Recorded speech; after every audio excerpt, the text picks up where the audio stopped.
Chers auditeurs, vous êtes à l'écoute des messages de la bonne nouvelle de Jésus transmis à travers les prédications de l'Église adventiste du 7e jour, Église africaine francophone de Bruxelles.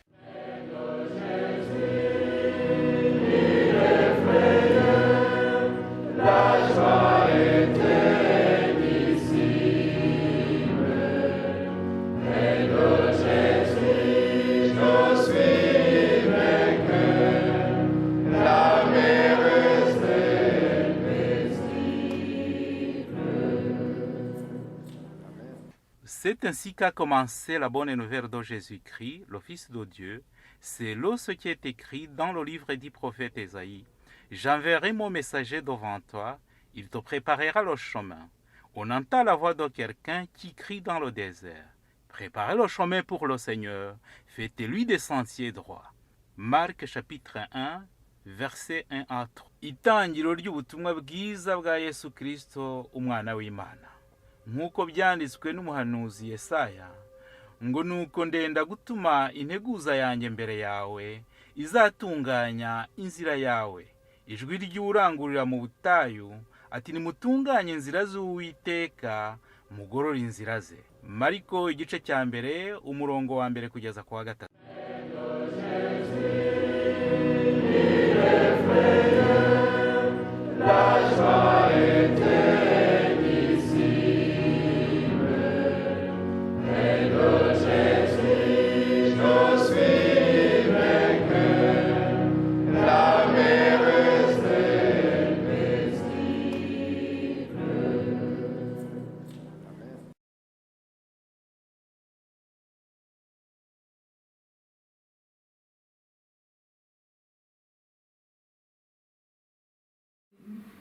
Turashima Imana itugejeje muri wa mwanya mwiza tuboneramo inyigisho ziduhugura mu byo kwitungira amagara mazima. Ariko uyu munsi by'umwihariko mfite igitabo nashakaga kubashishikariza gifasha ku bijyanye n'icyiciro cy'ubuzima, cyari gisanzwe cyanditse mu ndimi z'amahanga, ariko ubu twagiriwe ubuntu ko bagihinduye mu rurimi rwacu rw'Ikinyarwanda. Icyo ni igitabo cya Ellen White cyitwa Inama ku mirire n'ibyo kurya. Ni igitabo cyiza cyane tubonamo inama nyinshi kandi tubonamo n'ibisubizo bihuje n'ibibazo dukunze kwibaza ku bijyanye n'imirire yacu. None uyu munsi insanganyamatsiko yacu iravuga ngo ubuzima mu mirire. Ubwo twiganaga ubushize ku bijyanye n'iby'ubuzima, hari benshi basabye ko twazabategurira icyigisho kijyanye n'uburyo bwo gutegura ifunguro rinoze, ifunguro ryuzuye, kubera ko hafi ya twese bikunze kutugora no kumenya ibirigize. Niyo mpamvu uyu mwanya nifuje ko ari cyo twaganiraho kugira ngo tujye dutegura ifunguro ryacu tuzi ibirigize n'icyo bigiye kumarira umubiri. Reka dusenge. Data mwiza, Mana idukunda, Mana ishobora byose, izina ryawe rihimbazwe. Tugushimiye ko uri Imana itangaje, kuko nyuma yo kuturema ndetse cyaha kimaze kuza mu isi, ntabwo wigeze utureka, wakomeje kudukurikirana ndetse uduha umwana wawe w'ikinege Yesu Kristo kugira ngo adupfire abe inshungu y'ibyaha byacu. Izina ryawe rihimbazwe. Ni kubw'ibyo Mwami, ubw'icyaha cyari kimaze kutwangiza n'imibiri yacu yarangiritse cyane, ariyo mpamvu wakomeje kuduha n'inama ziboneka mu byanditswe byera zibasha gutuma tumenya uko twitungira amagara kugira ngo roho zacu zibe no mu mubiri muzima, bityo tubashe kwitegura ubwami bwawe ubihimbarizwe. Turakuraritse rero kugira ngo uyu mwanya umwuka wera utwigishe tubashe kumva icyo dushakaho mu izina rya Yesu. Amen. Ikigo cyacu reka dutangize isomo riboneka mu Itangiriro igice cya mbere umurongo wa 29, aho batwereka Imana imaze kurema umuntu, imaze kurema Adamu na Eva, yabahaye n'ibigomba kubatunga. Ntabwo yabashyize ku isi gusa ngo bihorere ityo, ahubwo yabageneye n'ibyo kurya bibasha kubabeshaho mu buzima bwabo. Kubw'ibyo turajya mu Itangiriro igice cya mbere umurongo wa 29, haratubwira ngo kandi Imana irababwira iti dore mbahaye ibimera byose byera imbuto biri mu isi yose n'igiti cyose gifite imbuto zirimo utubuto twacyo, bizabe ibyo kurya byanyu. Ibyo ni byo biryo Imana yageneye ababyeyi bacu ba mbere, kandi ari nabyo natwe bigomba gukomeza kudutunga muri iki gihe cyacu. Nk'uko tubizi rero mu gitabo cy'Itangiriro tubonamo neza ko Imana imaze kurema umuntu yamuteganyirije n'ibizamutunga, kandi kugira ngo amererwe neza imugenera ibizamutunga ku ikubitiro, irabimwereka biva mu mafunguro yacu ya buri munsi. Kuva Adamu na Eva baremwa, tubona ko isi yamaze kwangirika kubera icyaha n'ingaruka zacyo, bitewe kandi no kwica amategeko y'Imana n'amategeko y'ubuzima. Ariko nubwo irimo umuvumo w'icyaha, kubw'urukundo rw'Imana ntiyayirengagije, yakomeje kugirira neza ikiremwa muntu. Niyo mpamvu rero abashakashatsi benshi bagiye bavumbura ku bijyanye n'ubuzima, harimo abo bita abanitritioniste bize ku bijyanye no kugaburira umubiri, abandi biga ibijyanye no gukora imiti, abo nibo bita les pharmacologues, n'abandi benshi bagenda bavumbura byinshi binyuranye byafasha umubiri w'umuntu. Abo bose rero intego ni imwe, ni ugufasha, ni ugushaka icyagirira neza umubiri w'umuntu. Imana ni nziza. Ku bijyanye no gutegura ifunguro ryuzuye rero, nubwo Imana yaduhaye ibidutunga byiza byuzuye ubuziranenge, harimo amahitamo. Hari abakoresha ibikomoka ku bimera nk'uko biboneka mu gitabo cy'Itangiriro igice cya mbere nk'uko twabisomye, ariko undi mugabane ugahitamo gukoresha ibikomoka ku matungo. Ariko umugabane wa kabiri, nubwo bigaragara ko hari abawuhitamo, ntabwo ari umugambi w'Imana.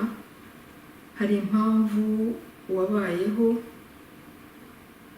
nyuma y'umwuzure, nibwo icyo gihe ibimera byari bitaraboneka, Imana ibemerera kuba bakoresha ibiva ku matungo by'agateganyo. Ariko kuko atari cyo kigwa twateganyije uyu munsi, ntabwo turi bubyinjiremo cyane, ahubwo turakomeza ikigwa cyacu cy'uburyo bwo gutegura ifunguro ryuzuye. Ibi tuzabigarukaho ubutaha nitwongera kubona umwanya. Ku bw'ibyo rero iyi migabane ibiri ari abakoresha ibiva mu bimera ari n'abakoresha ibiva ku matungo, uyu mugabane uzakomeza kubaho kugeza Yesu agarutse, keretse nihabaho kugira amahitamo meza. Umubiri rero ugenda usaza kubera imiruho, imihati byo muri iyi si, kuwufata nabi n'ibindi.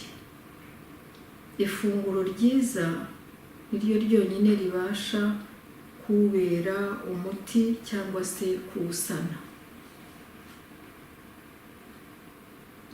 Ni byiza rero ko dufungura tuzi neza kandi tubyitayeho, tuzi icyo tugiye gutegura n'icyo biri bumarire umubiri. Si byiza ko umwana w'umuntu yarushwa ubwenge n'inyamaswa.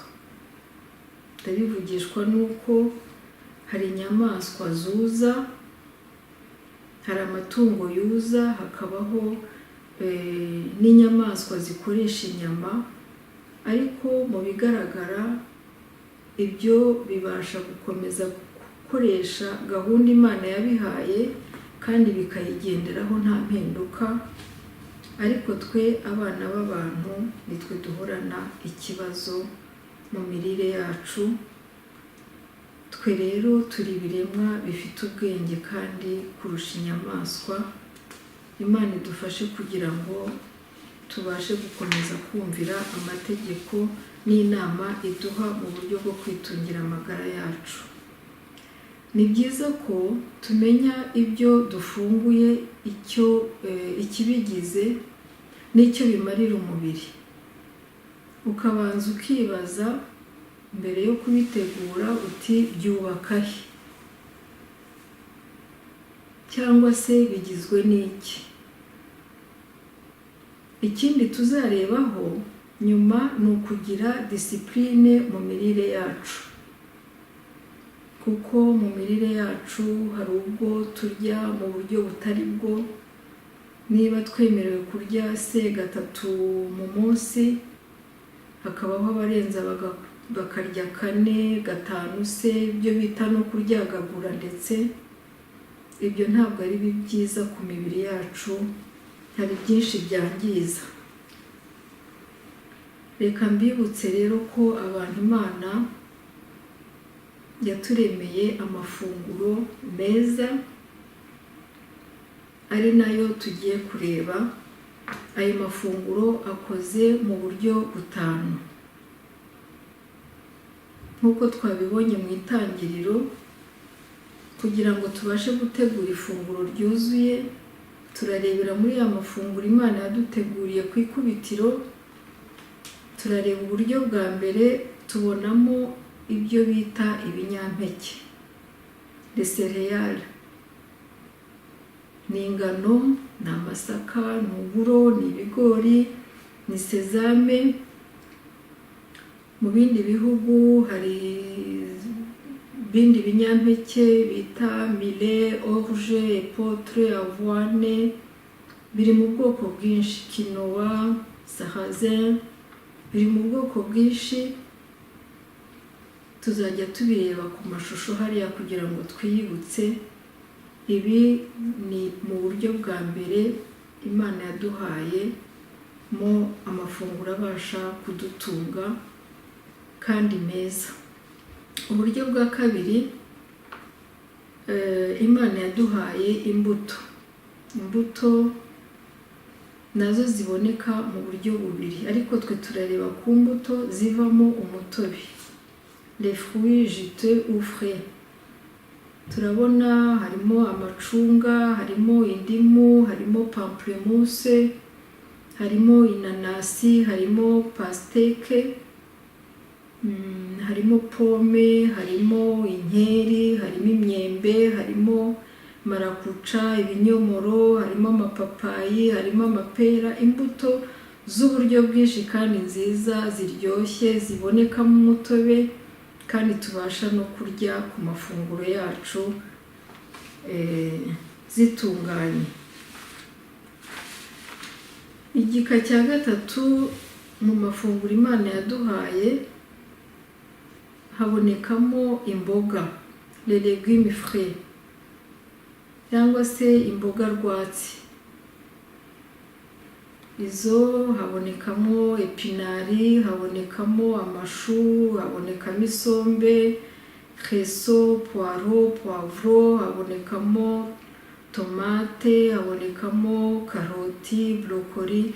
Ni ubwoko bwinshi bw'imboga tugenda tubona kandi dukoresha no mu gikoni cyacu, ndetse bifitiye umubiri wacu akamaro. Ariko tukiri aha, imboga ntabwo Imana yazihaye Adamu na Eva ku ikubitiro, ahubwo mu gice cya 3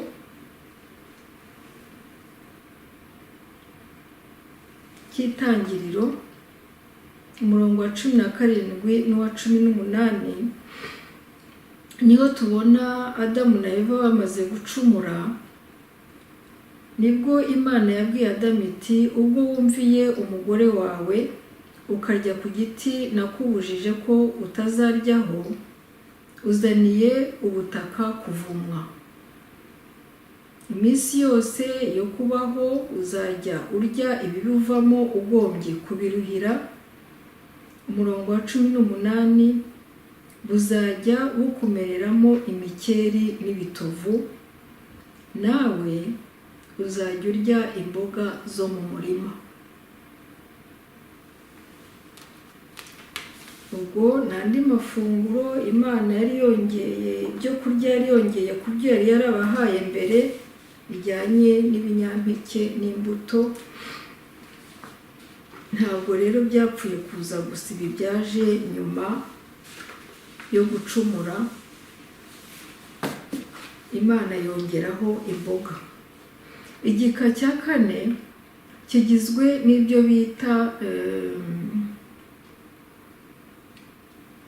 ibinyamafufu n'ibinyabijumba, les féculents et les tubercules. Harimo ibijumba, harimo amateke, harimo ibikoro, imyumbati, ibirayi. Mubasha kwibona ku mashusho, nabyo ni ibiryo tubona kenshi mu gikoni cyacu ndetse no mu masoko aho duhahira. Igika cya 5 kigizwe n'ibyo bita ibinyamavuta, les oléagineux. Ni utubuto dutoya tubasha kuribwa, ari utubuto tunaryoha, ariko tubasha no gukorwamo amavuta nayo abasha kudufasha mu mafunguro yacu ndetse afite umumaro mwinshi. Ubwo utwo tubuto nitwo tubonekamo ibihwagari, habonekamo utwo bita les noix, les noisettes, amande, les olives, avoka, ndetse n'ubunyobwa, kakawete n'utundi. Ngibyo rero ibiribwa Imana yaduhaye kugira ngo bitubere amafunguro adutunga buri munsi. Twabonye ibinyampeke, tubona imbuto, tubona imboga, tubona ibinyamisogwe, tubona ibinyamafufu, tubona n'utwo tubuto duto dutanga amavuta. Ibi bika uko ari 5 rero nibyo dukwiye kwifashisha dutegura ifunguro ryuzuye.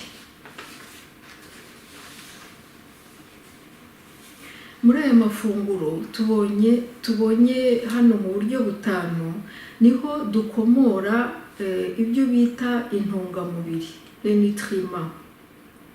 Izo ntungamubiri nazo zikaba zirimo amoko 7 ariyo tugiye kurebera hamwe.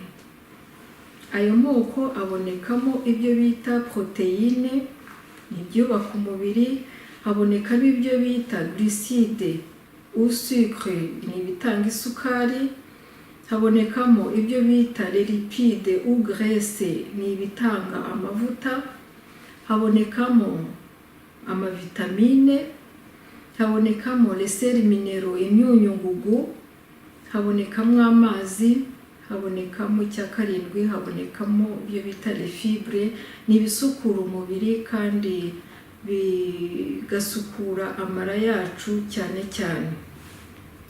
Ibi rero uko ari birindwi nibyo bigaragara ku isahani yacu ari ifunguro ryuzuye, ariko naryo rikaboneka mu buryo butatu. Kuri iyo sahani hagomba kubonekaho muri ubwo buryo butatu hagomba kubonekaho ibyubaka umubiri ari byo bita aliment bâtisseur, hakabonekamo ibitera imbaraga ari byo bita aliment énergétique, hakabonekamo n'ibirinda indwara ari byo bita aliment protecteur. Ibi rero bigomba kuboneka ku isahani yacu kugira ngo iryo funguro ryacu ribe ryuzuye. Habonetsemo bibiri gusa ntabwo byadufasha, niyo mpamvu, cyangwa se habonetsemo kimwe, ni ukuvuga ngo niba amashyiga ari 3 havuyemo ishyiga rimwe ntabwo twabasha guteka. N'ibi rero niko bimeze, bigomba kujyana iteka kugira ngo imibiri yacu ibe mitaraga, ibe ikomeye, ifite imbaraga kandi itabasha kurwaragurika. Ku bw'ibyo rero ku isahani yacu tubonye ibigomba kuhaboneka, ariko tutarafungura nk'uko twabonye muri ziriya ntungamubiri, ziriya nutriments, twabonyemo ko hagomba kubonekamo n'amazi. Mu mazi tugomba kunywa amazi iteka iminota 30 mbere yo kurya, cyangwa se twaba tutabikoze tukagerageza kuyanywa nanone iminota 30 nyuma yo kurya. Ibyo bikaba rwose muri gahunda z'ubuzima bwacu tukabyitwararika. Kuko kubera iki? Iyo umuntu ariye ari ku meza ari kurya, ni ukuvuga ngo igifu kirabanza kikajya gutandukanya amazi n'ibyo kurya, ubwo tuba tugihaye akazi kari double, kandi cyabashaga gukora umurimo wacyo tutakibangamiye, kandi naho umuntu amara kurya agahita yumva acitse intege kubera ko igifu kiba cyakoze cyane. Aha rero kuri iyi sahani yacu tubonyemo ko hagomba kubonekamo bya biryo biboneka mu buryo butatu: ibyubaka umubiri, ibitera imbaraga ndetse n'ibirinda indwara. Iyi sahani igomba kuba ikasemo, harimo ibice bitatu. Ibyo bice bitatu, igice kimwe cyose cyuzuye, 1/2 cy'isahani kigomba kuba kigizwe n'imboga n'imbuto, arizo zibonekamo amavitamine, bibonekamo les fibres bijya gusukura umubiri, ari byo bibonekamo ibyoza umubiri ndetse n'amara, kandi noneho binawurinda indwara, biva mu mboga no mu mbuto. Ubwo ibyo bigomba kuboneka ku isahani. 1/2 cy'isahani kiba kigomba kuba kigizwe n'imbuto n'imboga. Noneho ikindi gice gisigaye kiba kigomba kubonekamo ibice bibiri. Ni ukuvuga ngo 1/4 kigomba kubonekamo ibyo bita ibyubaka umubiri, aliment bâtisseur, hakabonekamo amaproteine. Ibyo biboneka mu bishyimbo byumye, muri lentille, pois chiche, amashaza yumye, nibyo byubaka umubiri. Nanone ikindi gice 1/4 cy'isahani habonekamo ibyo bita aliment énergétique, ibitera imbaraga, ari byo bya bindi twabonye mu binyamafufu n'ibinyabijumba, ndetse akaba ari nabyo bibonekamo isukari ibasha gufasha ubwonko bwacu. Ibyo ni ibirayi, ni amateke, ni imyumbati, ibikoro cyangwa se lipate, umuceri, somule, ibigori, ingano n'ibindi byose bituruka ku binyampeke. Murumva rero isahani yacu igizwe n'uburyo butatu. Ubwo igice kimwe cya kabiri twabonye ko ari imboga n'imbuto, ikindi kimwe cya kane twabonye ko ari biriya binyamisogwe twabonye birimo poroteyine ari byo byubaka umubiri, ikindi gice kirimo ibitera imbaraga ari byo twabonyemo ibinyampeke ndetse na biriya binyamafufu. Aha muhiteho cyane kugira ngo igihe muteguye amafunguro mujye mureba ko yujuje ibi byangombwa. Aha rero abantu benshi bakunze kwibaza ko iyo bakoresha ibiva ku matungo baramutse babiretse batabona ibibisimbura, cyangwa hakaba hari n'abafite ubushake cyangwa se bifuza kubireka ariko bakibaza ibyo babisimbuza, kuko baba bafite ubwati hari twahura n'ingorane n'ibibazo byo kurwara bwaki cyangwa se gutakaza mu mubiri wacu kuko tudakoresheje ibiva ku matungo. Ariko aha nagira ngo rwose mbahumurize, kuko hano hari urutonde rw'amafunguro anyuranye mubasha gukoresha abonekamo intungamubiri zibasha gusimbura iziva ku matungo cyangwa ari ibiva ku mata, za foromaje, amagi, inyama. Ku bw'ibyo mubikurikire kugira ngo bibe byabasha kujya bibagirira umumaro igihe cyose mushatse kuva ku bijyanye n'ibiva ku matungo. Ibyo kurya biva ku matungo bikunze kwangiza umubiri, ni nayo mpamvu Imana itagiye yishimira ko ari byo twakomeza gukoresha mu buzima bwacu bwa buri munsi. Aha rero twabonye ko umwanya wa mbere ari ibiva ku bimera, umwanya wa kabiri ni ibiva ku matungo. Iteka ibiva ku matungo biba ari nimero ya kabiri, kuko ya matungo n'inyamaswa bitungwa no kurisha bimwe ibindi, ugasanga iyo umuntu ariye ibiva ku matungo kenshi aba ari nimero ya kabiri. Byaba byiza rero umuntu ariye nimero ya mbere iva ku bimera, kuko ariyo yujuje ibyangombwa byose. Urutonde rero rw'ibivamo amaporoteyine asimbura ibiva ku matungo, hari ikiribwa bita seyita gikorwa mu ngano, hano dutuye biraboneka mu mamagaza aho duhahira. Hari lantille, hari ibishyimbo byumye, ibyumweru bigira amabara menshi ariko ibi nabyo ni byiza, bigira poroteyine nyinshi. Hari twa tubuto tuvamo amavuta, noix, amande, noix d'acajou ndetse n'ubunyobwa. Ibyo nabyo ni byiza kubikoresha ku muntu udakoresha inyama, amaforomaje n'amagi, ibintu nk'ibyo.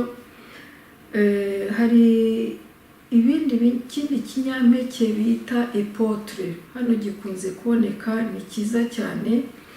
Iki kinyampeke kiri riche cyane aminero, kikize cyane kuri ya myunyungugu ndetse n'amaporoteyine, kandi hano biraboneka. Hari izindi grene cyangwa se utundi tubuto tuboneka hano turibwa nk'umuceri cyangwa ingano twitwa kinowa, natwo ni twiza. Hari ibindi bita les algues, nazo ni nziza, ziraboneka ku muntu wese wifuza guhindura imirire ye. Hari ibindi biribwa tumenyereye rero nabyo bisimbura inyama biva kuri soya ubwayo ndetse na tofu, nabyo ni ikiribwa kiryoha.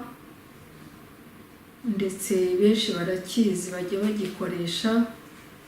Hari n'umuceri, uyu muceri ufite igishishwa utanyujijwe mu mamashini nawo bita riz complet, nawo ni umuceri mwiza na soya. Ibyo bintu urwo rutonde uko ndusomye ni ibiryo byiza cyane bibonekamo amaproteine ahagije ku buryo umubiri wacu udashobora gutakaza. Ahantu hajyanye n'ibintu bijyanye n'imboga, kuba umuntu yatungwa n'imboga kandi zikamubeshaho, nifuza ko twajya mu gitabo cya Daniyeli igice cya mbere tukareba neza ibiryo bakoresheje bamaze kugera i Babuloni.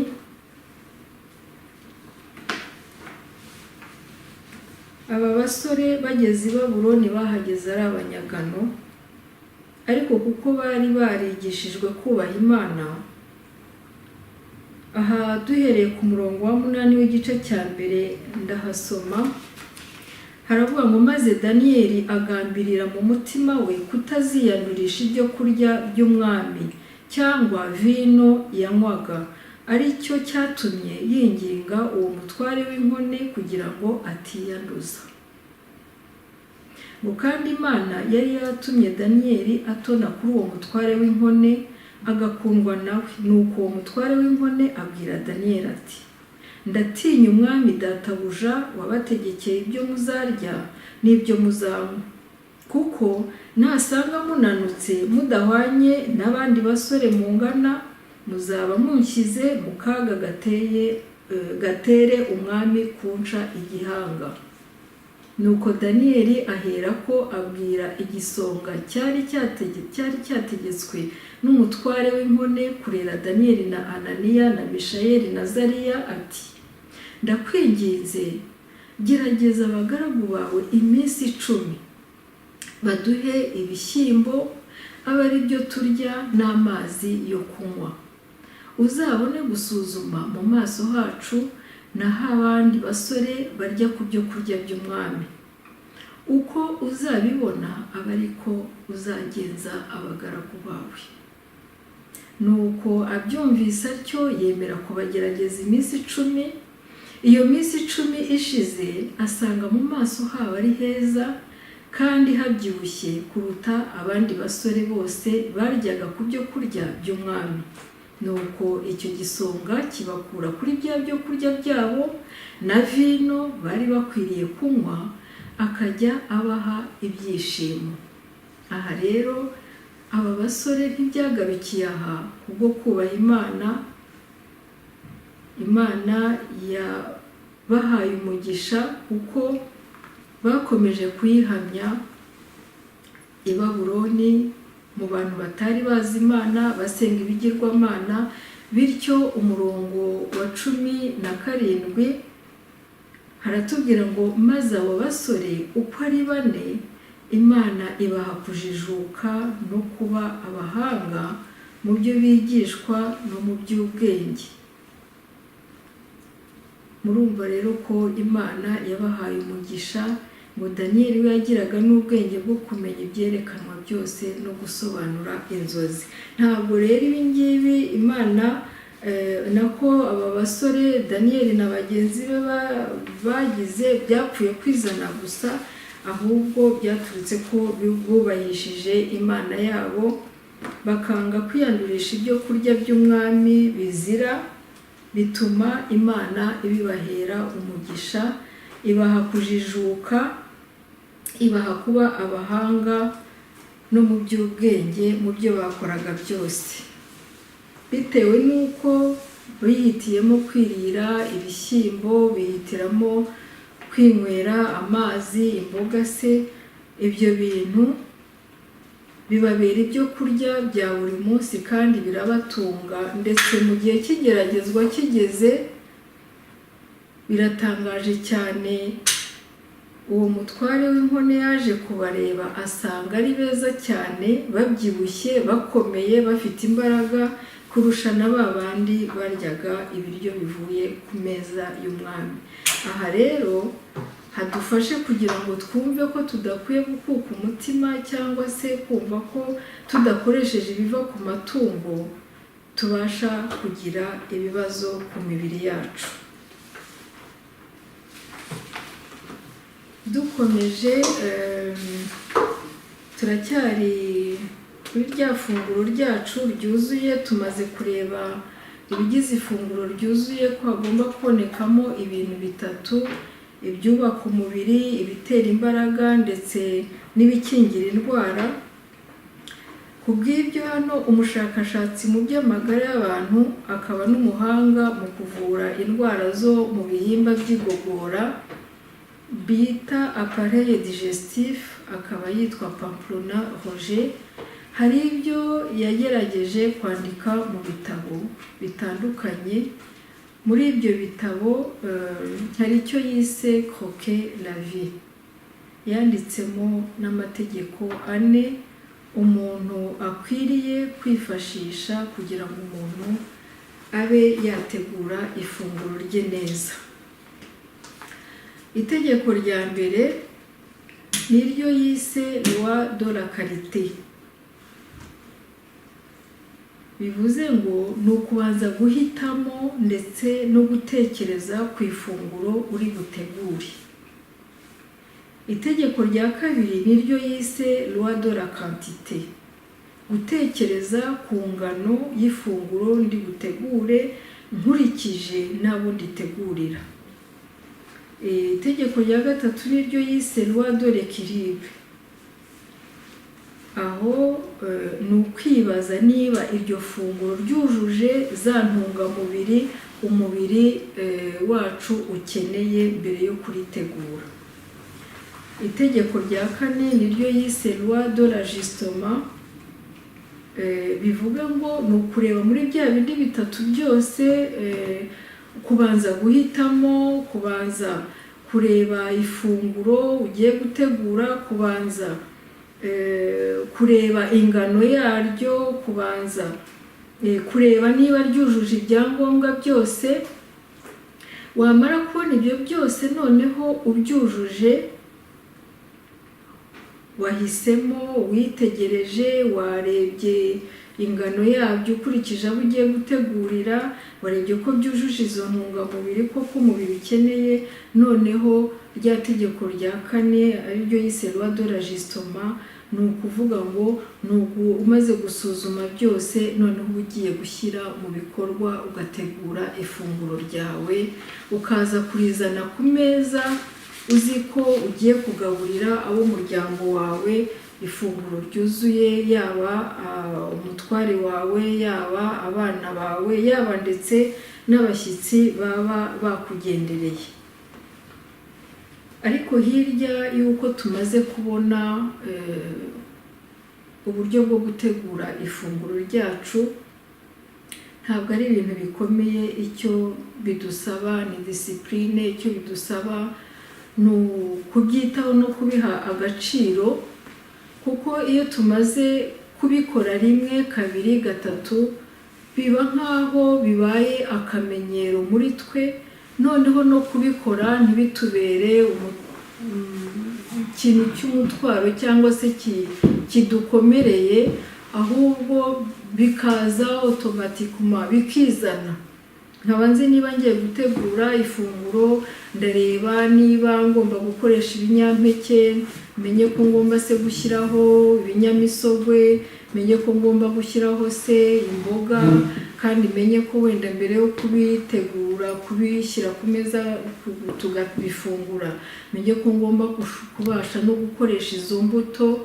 Ibyo byose ni ibintu umuntu akoresha mu buzima bwe bwa buri munsi, noneho bikajya bizana bitatugoye, kandi hirya yaho ukaba wigiriye neza kandi ugiriye n'ab'umuryango wawe neza, kandi ingaruka ntutinda kuyibona kuko ugira amagara mazima, ugira imbaraga, nturwaragurika. Ibyo bigatuma ubasha gukora umurimo wawe ushinzwe gukora wa buri munsi, kuko tubwirizwa no gukoresha amaboko, ndetse n'ubwonko bwacu bukagira imbaraga n'iby'umwuka tukabasha kubyiga tukabifata kuko tuba twariye ifunguro ryuzuye.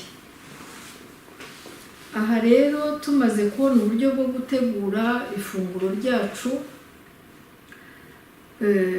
hari icyo n'isi icyitonderwa dukwiye kwitondera. Sinabura kuvuga kuri bimwe mu biranga imibereho yacu, ku bintu twagiye tugira akamenyero mu mirire yacu, twibwira ko dufasha imibiri yacu, birimo ndetse no kwigana imico y'abandi, ibyo twita ikizungu, bityo bikatuviramo kwangiza imibiri cyangwa se kwangiza ubuzima bwacu, hakavamo ingaruka z'uburwayi kubera amafunguro adatunganye. Mugenda mubona ku mashusho ayo mafunguro uburyo aba ameze, ugasanga ni uruvange rw'ibiryo bidakwiye kuvangwa, birimo n'ibiryo bizira, bigatuma imibiri yacu ibasha kwangirika. Ibyo rero ni ikintu nacyo twari dukwiye gucikaho. Icya kabiri mu cyitonderwa, turamutse twimenyereje kumvira amategeko y'Imana ndetse n'ay'ubuzima, ubuzima bwacu bwahinduka kumvira ndetse tukagira n'iterambere mu by'umwuka. Icya gatatu, biriya byo gutegura ameza tukayuzuzaho ibintu byinshi, ntabwo ariko gutegura neza, ntabwo ari byo biriya rwose, ibintu bidafite gahunda. Ukabona natetse umuceri, natetse ibijumba, natetse imyumbati, natetse amateke, byose ni ibinyamafufu, ariko byose nkabikubita ku meza icyarimwe. Ntabwo bikwiye. Ikintu kimwe, bibiri se biba bihagije, ariko hatabayeho kuzuza ameza ibyo kurya, uretse n'uko umuntu aba yujuje ameza ibiryo byinshi, harimo no kwaya, harimo no gupfusha ubusa, kandi tutibagiwe ko hirya haba hariho n'ababa bashonje batanabifite. Rero twe kuko niba tubifite, twe kubirira kubipfusha ubusa, ahubwo tubirire icyo bigomba kumarira imibiri yacu. Icya kane, imboga ntabwo zitekwa ku muriro mwinshi, imboga zitekwa ku muriro muke, kandi ntituzihishe cyane. Ndibaza ko isombe hari ariyo iri mu mboga zijya zifata umwanya munini, ariko izindi ntabwo zijya zirenza iminota 10-15, ndumva ari myinshi, ibihagije rwose ku mboga, kuko umuriro wica intungamubiri ziri mu byo kurya. Nibyo byiza ko tudakwiye kuziteka umwanya munini. Icya gatanu, igihe wateguye imboga mbisi, ni byiza ko wazikoresha ariko utazitanganye n'imbuto icyarimwe, ukaba wagenda ubihinduranya. Niba mwakoresheje imbuto mu gitondo, mukaba mwazikoresha se na nimugoroba, ku manywa ugategura izo mboga mbisi.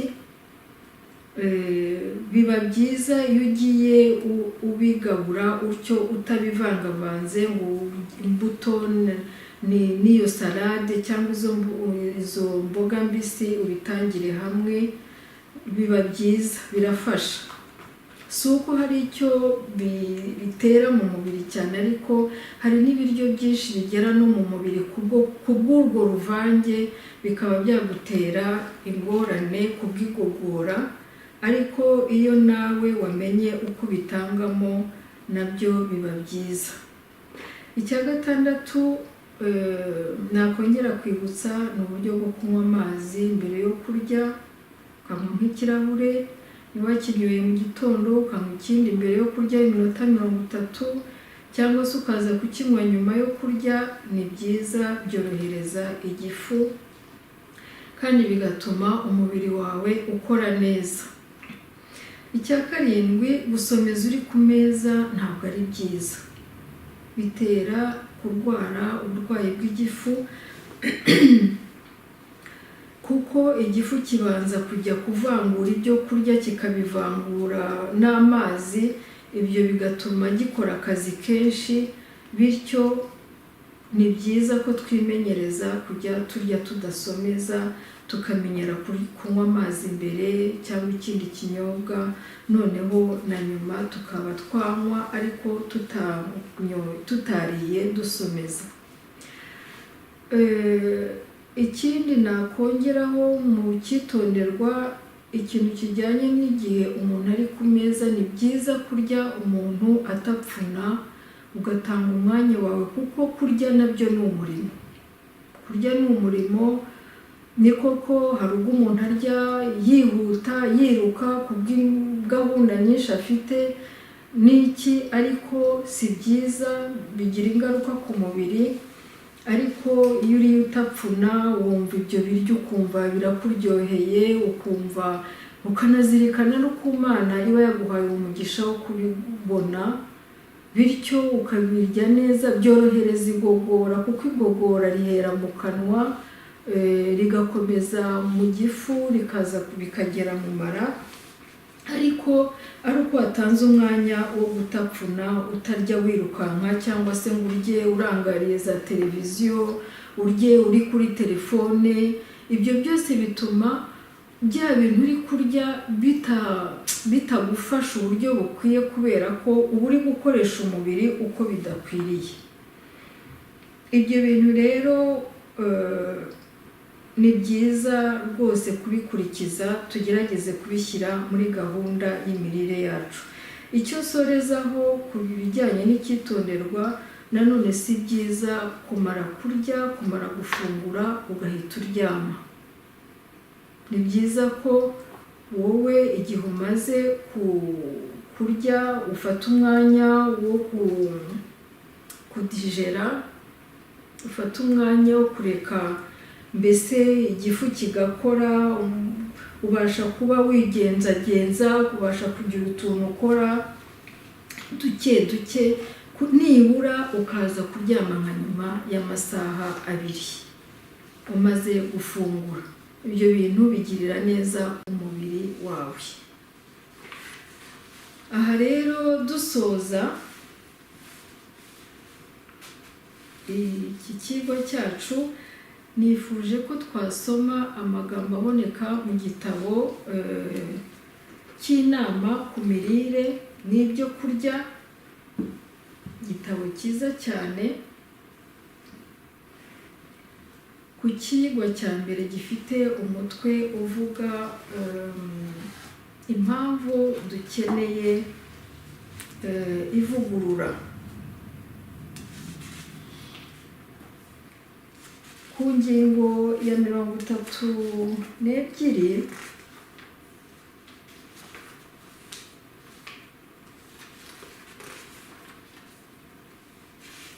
ku ngingo ya 32 hari amagambo meza nifuzaga gusoma kugira ngo adufashe twumve n'impamvu mu mirire yacu hagomba kubaho ivugurura na bimwe byo gukosorwamo. Ni ku ngingo ivuga ngo isiganwa rya gikristo. Batangira tubwira ngo mbese ntimuzi yuko mu birori abasiganwa biruka bose, ariko ugororerwa akaba umwe? Namwe aba ariko mwiruka kugira ngo mugororerwe. Umuntu wese urushanwa yirinda muri byose. Abandi bagenzereza batyo kugira ngo bahabwe ikamba ryangirika. Naho twebwe tugenzereza dutyo kugira ngo duhabwe iritangirika. Ayo magambo aboneka mu rwa mbere rw'Abakorinto igice cya 9 umurongo wa 20 n'uwa 25. Aha rero tuhabona ibyiza byo kwimenyereza kwifata no kwirinda. Intumwa Pawulo abitwereka mu ishusho igaragaza urugamba Intumwa Pawulo abitwereka mu ishusho igaragaza urugamba mu by'umwuka n'ingororano zarwo, aho atwibutsa uburyo imikino itandukanye yatangijwe n'Abagiriki, mu bihe bya kera bakayikorera guhesha icyubahiro imana zabo cyangwa ibigirwamana byabo. Abagombaga kujya muri iyo mikino batozwaga gukurikiza amategeko ku buryo bukaze. Ikintu gikundwa cyose cyashoboraga gucogoza imbaraga z'umubiri cyararekwaga. Babuzwaga gukoresha ibyo kurya bikomoka ku matungo n'inzoga kugira ngo babone imbaraga z'umubiri, bakomere kandi babe bashikamye. Ndakomeza. Gutsindira igihembo babaga baharaniye cyabaga kigizwe n'amashami y'amababi y'imikindo bambikaga umuntu ku mutwe, bikagendana no gukomerwa amashyi kw'imbaga y'abantu babaga baje mu birori. Nicyo gihembo kiruta ibindi baharaniraga. Niba ibintu nk'ibyo byarasabaga ukwihangana no kwigomwa, bigasaba ukwifata gukomeye gutyo kugira ngo umuntu agire icyizere cyo kubona igihembo nk'icyo gifite agaciro kandi cyahabwaga umuntu umwe gusa, mbese ukwitanga dusabwa kwahwana n'iki? Ukwifata dusabwa byangana iki kugira ngo duhabwe ikamba ridashira, tuzegukane ubugingo buhoraho? Aya ni amagambo dukwiye kwitaho cyane no kuzirikana kuko arakomeye. Abantu bose bazasuzumwa. Indi ngingo sorejeho iri ku ngingo ya 38 muri cya gitabo cy'inama ku mirire n'ibyo kurya.